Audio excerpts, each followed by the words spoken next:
This is going to be a video tutorial on how to delete your browsing data on the Edge web browser using an iPhone. Let me jump over to my phone here. I have my phone opened up now and I am on the Edge web browser. To delete your browsing data on the Edge web browser, you want to go down to the lower right hand corner, down to the 3-bar hamburger menu. You want to tap on that.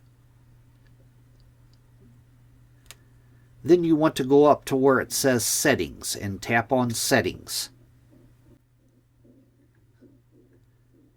Then on the Settings page, you want to go down to where it says Privacy and Security and tap on Privacy and Security. Then right up top here, Delete Browsing Data. You want to tap on Delete Browsing Data. That'll bring up a little box here. It says Delete Browsing Data. Time range. You want to tap on the drop down next to time range. From here you'll select how far back you want to delete. Last 15 minutes, last hour, last 24 hours, last 7 days, last 4 weeks, or all time. If you wanted to delete all browsing data, you would tap on all time. Then you'll go down to the next spot, browsing data. You want to tap on browsing data. From here you'll select what you want to be deleted.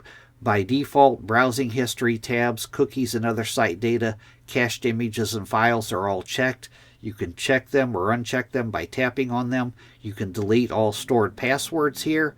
And autofill form data, you can choose whether or not you want those deleted. Then you'll go up to the top, tap on Confirm, and then you'll tap on Delete Data. It takes it a few seconds. That is how you delete your browsing data on the Edge web browser using an iOS device. Thanks for watching.